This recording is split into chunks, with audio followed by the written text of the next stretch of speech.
Meditation کے بنا عبادت ایک ایسے جسم کی طرح ہے کہ جس میں روح نہ ہو، اور ایسی عبادت ایک ایسی بے بس چیز ہے کہ جو دل اور دماغ کو گناہ اور دکھ سے ماورا نہیں لے جا سکتی۔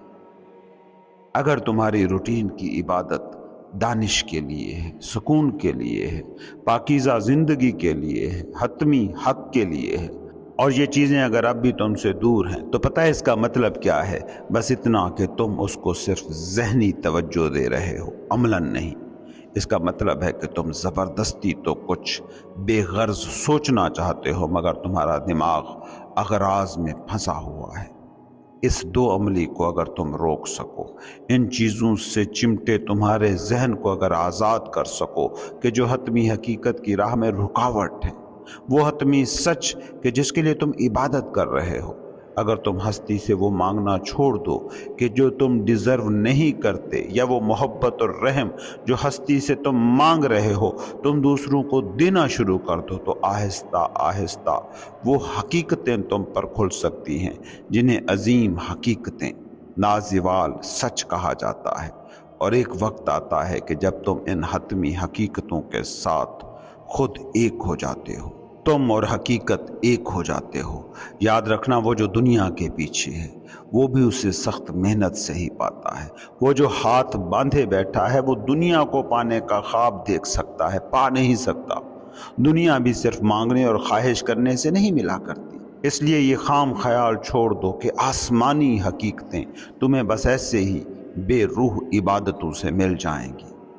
کوشش کرنا ہوگی، سچ کی سلطنت تک رسائی پانے کے لیے پورے دل، خالص دماغ کے ساتھ کوشش کرنا ہوگی، بنا کسی صلے کی خواہش کے، اور متواتر جب اس رستے پر تم چلو گے تب تمہیں روحانیت کے راز ملیں گے۔ تم پورے اس سفر پر ہو جاؤ تو آسمانی منزل یقیناً مل کر رہتی ہے، جیسے پورے کے پورے دنیا کے ہو جاؤ تو دنیاوی کامیابیاں مل جایا کرتی ہیں۔ اگر سچ، ریئلٹی تمہاری کھوج ہے، صرف وقتی مصروفیت نہیں، دنیا کی لذتوں اور فائدوں سے اگر سچ تک رسائی کی چاہت زیادہ مضبوط ہو گئی ہے، تو پھر اس کے حصول کے لیے کچھ بھی کر گزرنے سے تم خود کو کیسے روک سکتے ہو؟ اگر گناہ اور دکھ سے تم آزاد ہو جاتے ہو، اگر تم اس انمول پاکیزگی کو پا لیتے ہو کہ جس کے لیے عبادت کرتے ہو، اس حکمت اور دانش کو پا لیتے ہو، ابدی سکون کی سلطنت کے باسی ہو جاتے ہو، تو یاد رکھنا، خواہی نہ خواہی تم نے یہی راستہ لیا ہوگا جس کا نام ہے میڈیٹیشن۔ میڈیٹیشن کو کبھی بیکاری، کچھ نہ کرنے سے کنفیوز مت کرنا۔ اس میں خواب جیسی حالت نہیں ہوتی، نہ یہ غیر عملی ہے۔ یہ سچ کی کھوج کا عمل ہے، ایسا عمل کہ جس میں ننگے سچ کے علاوہ کچھ بھی باقی نہیں رہتا۔ ایک ایسی حالت جس میں تمہارے تعصب ہی نہیں، تمہارا سیلف تک غائب ہو جاتا ہے۔ بس سچ کی تلاش تمہاری واحد چاہ رہ جاتی ہے۔ آہستہ آہستہ وہ سارے جھوٹ گر جاتے ہیں جو ماضی میں تم نے انا نام سے جمع کیے تھے، اور جب یہ جھوٹ گرتے ہیں تب سچ خود کو بے نقاب کرتا ہے۔ تمہارے دل کی یہ خالص حالت وہ ہے کہ جب سادگی اور عاجزی خود کو تم پر کھول دیتی ہے۔ اپنے دن کا ایک حصہ مختص کر دو میڈیٹیشن کے لیے، اپنے اس وقت کو مقدس مقام دو۔ بہترین وقت ہے علل صبح، یہ وہ وقت ہے کہ جب سکون کائنات کی ہر شے سے بہہ رہا ہوتا ہے۔ صبح کا یہ وقت اگر تم میڈیٹیشن کے لیے مختص کرتے ہو تو فطری حالات تمہارے حق میں ہونا شروع ہو جاتے ہیں، کیونکہ ایک لمبی رات کے بعد تم ایک طرح سے روزے کی حالت میں ہوتے ہو۔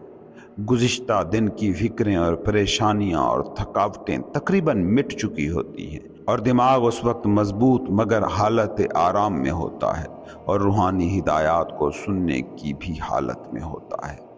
سب سے پہلی مشکل جو اس راہ میں پیش آئے گی وہ ہے سہل پسندی، غنودگی، غفلت، آسائش پرستی اور سہولت پسندی۔ اگر اس مشکل پر تم قابو نہیں پاتے تو آگے بڑھنا مشکل ہوگا، کیونکہ یاد رکھنا، روح کے تقاضے تحکمانہ اور از حد ضروری ہوتے ہیں۔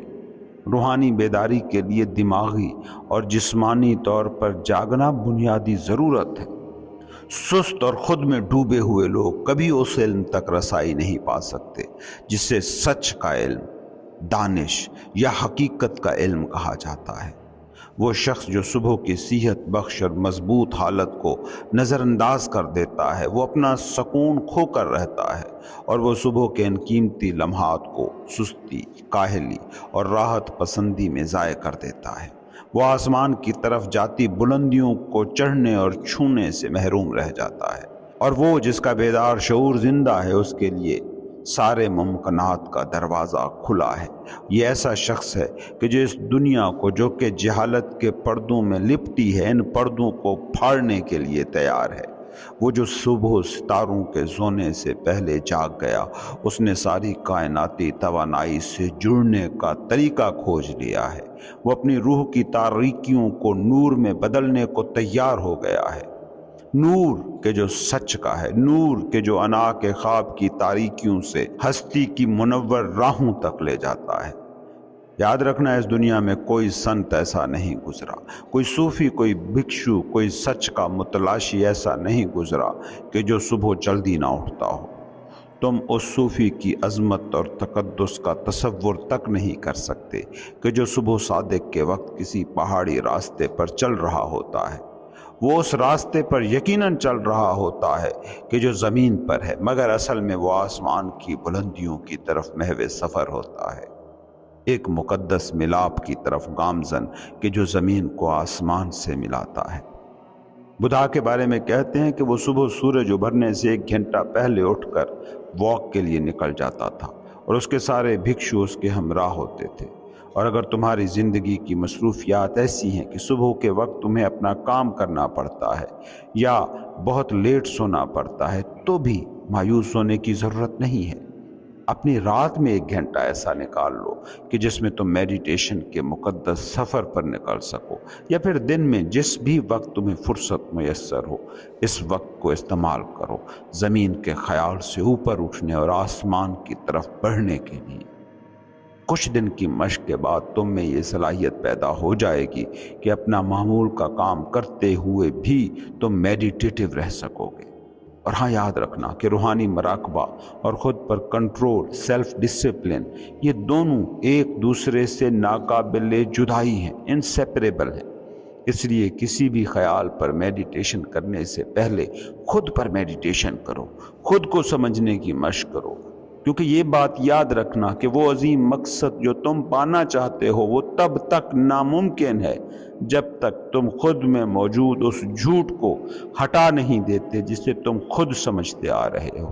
خود کو درست طور پر سمجھ لینا ابدی حقیقت کی راہ میں جیسے سب سے بڑی مدد ہے، اسی طرح خود کو غلط طور پر سمجھنا اس راہ کی سب سے بڑی رکاوٹ ہے۔ تمہیں سوال اٹھانا ہے اپنے موٹیوز پر، سوچوں پر، ایکشنز پر، انہیں غیر جانبدار نظروں سے ایک بار دیکھنا ہے۔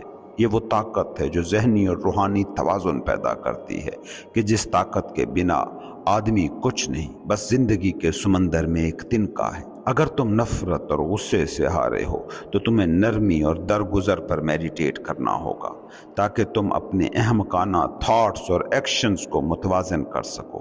اور جب تمہاری زندگی کے احمقانہ تھاٹس اور ایکشنز پر حکیمانہ تھاٹس اور ایکشن غالب آنے لگیں گے تو تمہارے دل میں اتریں گی وہ حکمتیں جنہیں خدائی علم کہا جاتا ہے۔ پھر تم پر کھلیں گے وہ راز جنہیں زندگی کے راز کہا جاتا ہے۔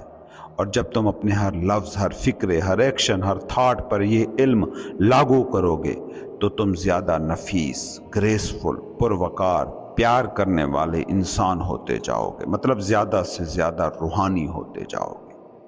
یوں میڈیٹیشن تمہارے لیے وہ ٹول بن جائے گی جو تمہاری ہر خطا، ہر ایرر، ہر خود غرضانہ خواہش اور ہر انسانی کمزوری پر غلبہ پانے میں مدد بنے گی۔ روح کے سفر کا تمہارا راستہ اور روشن ہوتا جائے گا۔ میڈیٹیشن اصل میں تمہارے واحد، اکلوتے اور حقیقی دشمن کے خلاف تمہاری ڈھال ہے، اور یہ حقیقی دشمن ہے تمہارا خود غرض، فنا ہو جانے والا سیلف، تمہاری ایگو۔ تو تمہارا ریئل سیلف کیا ہے؟ حقیقی خودی، وہ ہے خدائی اور نہ مٹنے والا سیلف جو ازلی حقیقت سے الگ کچھ نہیں ہے۔